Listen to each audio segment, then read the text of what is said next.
Hi again. Pat, uh, storyteller, Pat Storyteller. I'm continuing reading from my self-published ebook, In Through a Colored Lens, which is available for Kindle and was first published in September 2013. I'm reading in honor of Black History Month, African Liberation Month, Black Futures Month.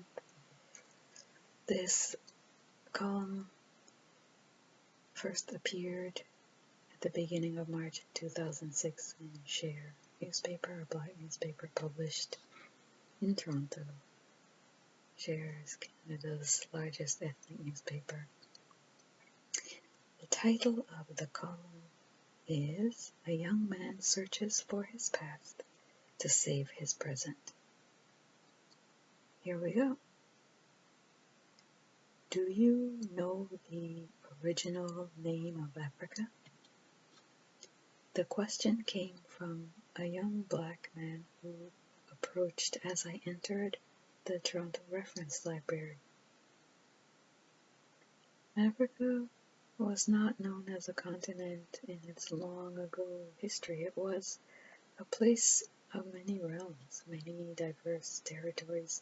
So I summoned a few names: Abyssinia, Ghana, Mali, Songhai. He seemed excited when he heard them. Curious about the reason for his question, I posed my own. Why do you ask? He said he had been trying to find the original name for Africa on the internet, but he couldn't find it because, quote, somehow it's been blocked, unquote. I believe they are trying to hide it from us, he said. A lengthy conversation then followed, which revealed many issues and challenges that come with being a young black man living on the edge in this city. How he had been harassed by police in his neighborhood just outside the apartment building where he lives. That new fire alarm systems, which are now mandatory on every floor of a house, are really a way to observe people unaware. That black people are lost because they don't know their past, the past that is being, quote, hidden, unquote, from us. About how black, low-income, homeless, Arabic, and Muslim people are being funneled and deposited in Scarborough, and what that could possibly mean when they get us all in the same place. He described how, when confronted by police officers, he used what knowledge he had gained from previous encounters to protect himself. He outlined his rights to them, then referred them to a nearby security guard to verify who he was and what he was doing standing in front of the building where he has lived for some time. He smiled, recalling his moment of victory, but then shook his head in bitterness about the incident because he had to refer to another security officer to verify his identity. An identity he was in the library trying to find. He was certainly coherent enough, albeit with an overactive imagination, but the stress of being a sensitive person suffering persecution and oppression was showing. He had the air of someone being watched. Paranoid. He was clearly wrestling with his identity and how he fits into the larger society. He had so many questions about his history, the history of Africa's peoples. He was hungry to know the beauty and strength of his past so that he could claim his value in the present. Sadly, that absence was being replaced by frayed sanity.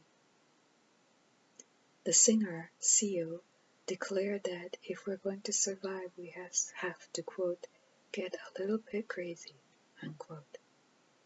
This young man was flitting on the edge of insanity. Here was yet another who needs some support if he is to be pulled back from the edge.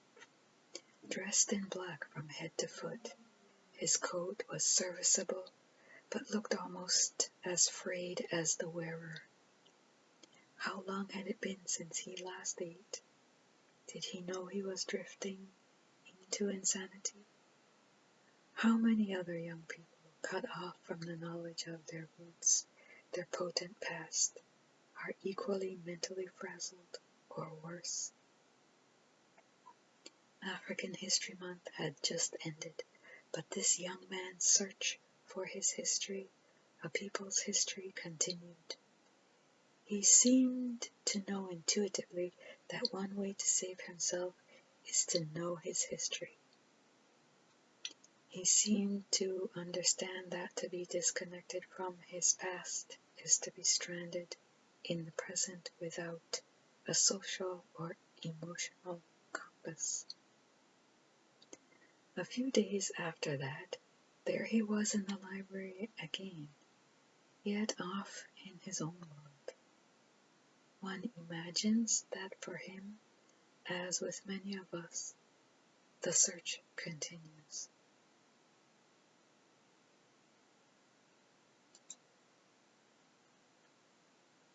Thank you for listening to this reading of this opinion column.